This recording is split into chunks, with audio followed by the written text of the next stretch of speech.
Welcome to your Zenless Zero intro guide. We'll be covering almost everything you'll need to know, adjust, and learn as we head into the hollows. Timestamps will be added for larger sections, so hopefully I'll be able to cover everything you're looking for. If we get 1,000 likes on this video, we'll make a follow-up video for answering specific questions from you in the comments. Also, for every video that we're putting out before Zenless Zero comes out, I'm going to be choosing a lucky subscriber comment to win a $100 poll session giveaway. Without further ado, let's jump right into our third Hoyoverse game, Zenless Zero.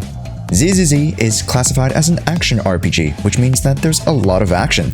With fast-paced sequences, interactive and reactive gameplay, the hollows are no joke, and the characters are the stars of the show. We'll slowly get to introducing you all to the cast, but let's start even broader with the goal of the game and what it does. This game is meant to provide us with a fast-paced action experience, which also gives us a refreshing take on storytelling, hosting a myriad of different mediums in which they show, tell, and literally show while telling. Like, these comic panels are to die for. I'm a pretty decent comic and manga buff, so this versus the letter-by-letter screeching of Paimon is a much-needed change of pace. Zenless Zero takes place in New Eridu, this futuresque metropolitan city with an abundance of life and even different creatures to boot. We have sharks, green alien ladies, bears, and Von Lycan.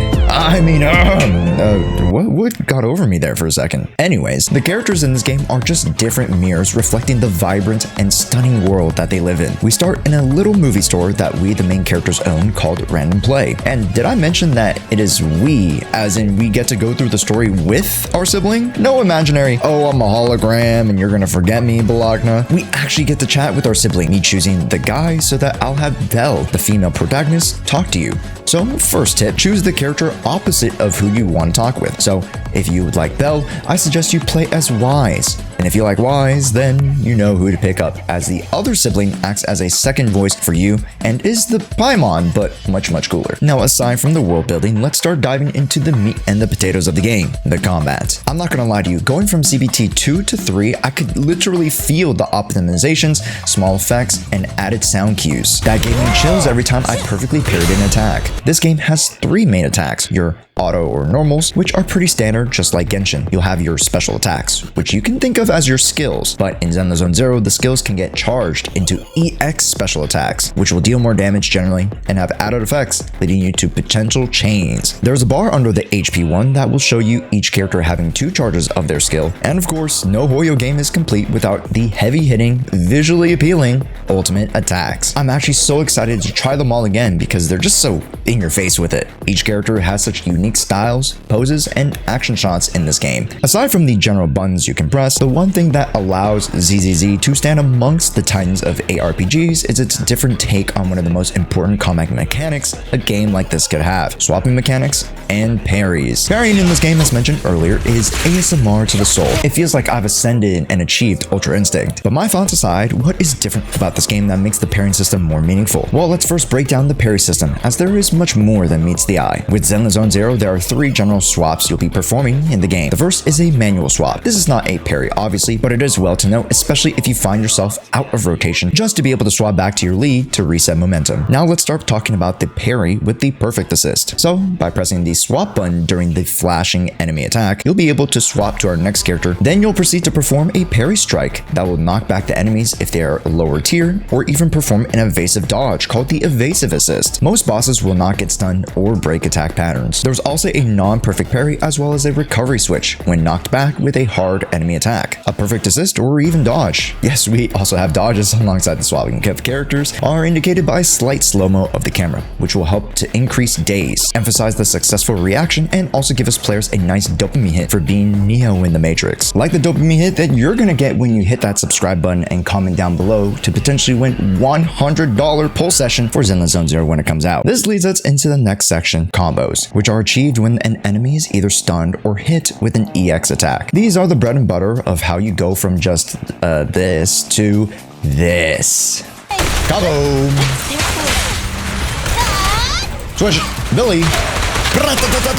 This game wants to incentivize fast switching and utilizing of strict character rotations. The more you know about your character rotation, energy management, and timely swaps, the more damage you can get out of the combos you start, leading to faster clear times. And make sure to note that certain characters have extra effects while swapping in and out, so getting your rotation right by usually having your support characters go first, it'll allow you to properly buff your DPSs, leading to huge damage numbers. Talking about supports and DPSs, let's go over the classification system in ZZZ. There are 3 generalized categories of classifications for each character. Let's initially start with the elements, the easiest and most recognizable in the game. There are electric, fire, ice, then physical, and ether. Each of these elements will build up a gauge called the attribute anomaly, and once accumulating a certain elemental type onto an enemy, you can get debuffs, shock, assault, burns, freezes, and a few more. Certain enemy types also have a weakness to certain elements, much like Honkai Impact 3rd with Mech, Bio, and Psychic. This game we have Organic, Machine, and Ethereal, and here with their corresponding general weakness types. While we're on the topic of elements, we will also quickly mention that there is a Genshin equivalent to Elemental Mastery, known as Anomaly Mastery, and increasing this will increase the damage when inflicting an attribute anomaly, the total which is called Attribute Proficiency. I know some pretty big words, so I'll try to remind y'all down the road. Next classification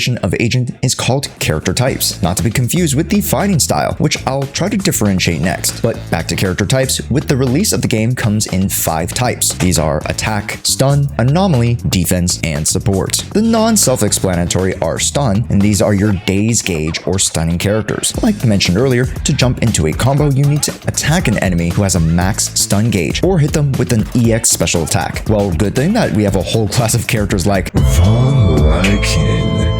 Hey, can someone stop that? Jeez. Anyways, they are proficient in stunning and generating combos, and Anomaly being your elemental debuffers who tend to focus on reaching those attribute anomalies corresponding with their particular element. Like here we have with my lovely Grace and her electrifying needles. Attack characters are your DPS frontrunners. Supports give you support buffs and healing down the road when they introduce a healer. And then defense, who are the heavy movers like Ben Bigger, who you can trust to swap in and take a hit. And finally, we get to the last classification, fighting styles. Now, these are subclass below the character types and will dictate the type of weapon the particular character uses. Strikes are usually blunt objects like Nicole's briefcase or Ben Bigger's fists. We have Pierce with Grace's nail gun and Billy's twin pistolets. And then Slash, evident with the sword characters like Ambi or even the chainsaw with Corin. Here is a chart to dictate which style is stronger against which enemy. Strike against Machine, Slash against Ethereal, and Piercing will be great against organic type enemies. And while we're here, as you soak in all the charts,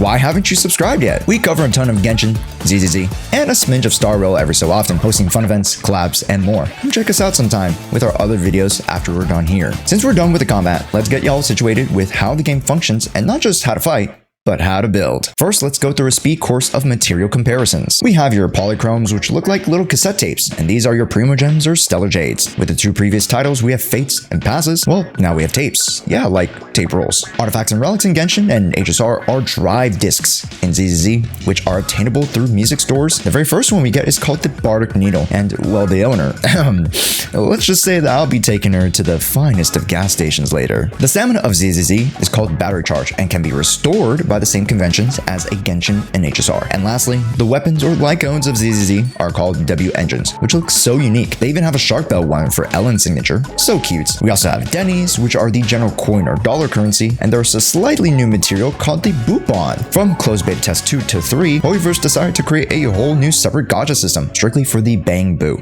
And through the system, you're not able to purchase any Boopons directly, meaning that this gacha is free from the pay-to-win system. But this also means that it'll be more difficult to get a Bang Boo that you require if you're going to reach for the end game high difficulty runs. A bit of a pain, but the system down the road should be less of a hassle and allow folks to slowly grab all of the Bang Boos eventually. And now to the building mechanics in this game. Even though we went through a few of the comparisons like W engines and disk drives, how are they set up in this game? Well, there are a few main stats and substats to everything, but the setup is a bit convoluted, so let's break it all down. Starting off with W engines, these are the weapon options and they range from B to A tier, and then N to S tier, like your Genshin 3, 4, and 5 stars. And of course, each S tier character generally has a signature W engine that not only is in practicality made for them, but literally down to the element. See, with W engines, they also have an elemental type and a character type classification, meaning these W engines can get super niche. Not great. However, this generally only applies to the upper level S tier signature engines. The general engines of the S, A, and B tier variety will just be based around the character type. Basically, how like your Genshin characters have polearms, swords, bows, etc. Next are your talents, or in this game called skills. You have 5 different skill branches to build: basic, dodge, special, chain, and core. Basic, special, and chain, which include your ultimate, it's a little bit wonky, are your 3 main attack buttons. Your dodge and core will increase your dodge passive and damage, and the core will be your core passive, generally unique to each character. And of course, it wouldn't be a gacha without copies of a character. In Genshin and HSR, they are your constellations or eidolons, eidolons, respectively. But here they are, they're called talents. Oh. Well, I won't go into any more detail because it would be getting too specific with each character, so let's just hit a pride win or something for specific character details like that. Next, we have drive discs, and at the end of this little segment, I have the best advice for you for farming these, so pay attention. In this game, you'll have 6 slots to fill. However, you'll notice that each drive will only have up to a 4-set passive, meaning that you get to mix and match either a 2-2-2 or a 4-2 set, making this game even more flexible than, say, a Honkai Star Rail. Although, yes, you have to find these disc drives, and the way you obtain these disc drives are a bit unconventional because you can get them in 2 ways. First, the music store, which in itself is its own gacha, and you redeem plating agents to get certain types of disc drives. Then there's the driver validation. These are your relic caverns and artifact domains of the previous Hoyo titles, and they're much more straightforward. I might have a generalized beginner's guide to disc drives in the future, as each class will generally lean towards particular types of discs, and the main stats all depend on the types of characters as well as what the individual agents scale off of. Whew! But TLDR, don't worry about the 4-set early on. As a beginner, your goal should be to grab a main stat and just go for your attackers, grab attack, or the corresponding element damage if they infuse their weapon, like Soldier 11 does here. Rome wasn't built in a day, and so aren't your characters. Much like the other 2 Hoyo titles, once you reach late to endgame, that's when you'll start to see the best ROI on your stamina to material conversion. So don't put too much stock into trying to force building discs early. Before we wrap up with the best beginner advice, let's all break down a few of the qualities of life that you'll be needing to consider. Firstly, I'll be making a whole video guide on daily farming and what the day-to-day tasks of playing ZZZ are, so be on the lookout for that next video. But for now, understand that much like other gachas, there are dailies and the weeklies and monthlies tied to the battle pass system. Make sure to run through these as they provide great early resources for your character, because the faster you grab them, the faster your character is raised, the faster you can start moving through the content to get to the place where you can start actually building the characters. There are dailies that involve you playing minigames at the arcade store, to even just taking pictures of a cat or eating a bowl of ramen. They're actually super easy, probably as easy as Honkai Star Rail dailies, if not faster. And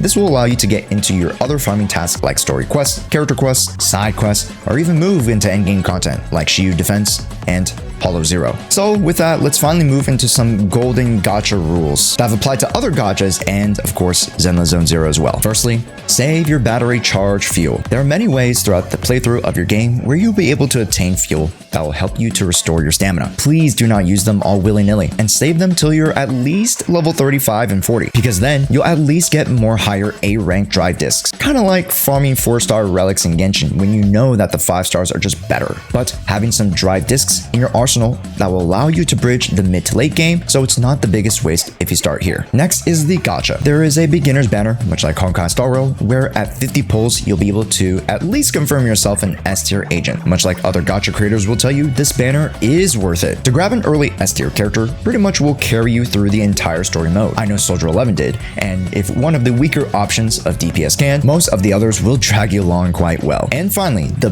biggest advice that I can give you is just to have fun. This game was not proposed to be a crazy time sink. In fact, there are many mechanics in this game, and that will be released down the road to make farming a bit less tedious of a task. So my suggestion is to go slow early on, enjoy the story, enjoy the character interactions, and enjoy the world that you're in. Just people watching NPCs walk along the streets can be a whole activity for 10 to 20 minutes, I swear. This game has so much to offer, and you don't need to muddy that by forcing yourself to grind and slave away to the end. With that being said, I'm hosting a 12-hour stream on July the 4th when this game comes out because I want to slave away at this game and make content. So if you haven't already, subscribe to the channel and comment below. As for every ZZZ video I make before the game releases, I'll choose one and pick a random subscriber comment to give a $100 poll session for ZZZ. But you'll also need to jump into the Twitch stream that day to redeem, because how else am I supposed to do a poll session for you without you being there? Yeah, with that being said, hope this video has gotten you accustomed to the main inner workings of Zenless Zone Zero. And until our next video, we'll see you in the hollows. My name is Josh, and click on our next video here. YouTube thinks you'll like it.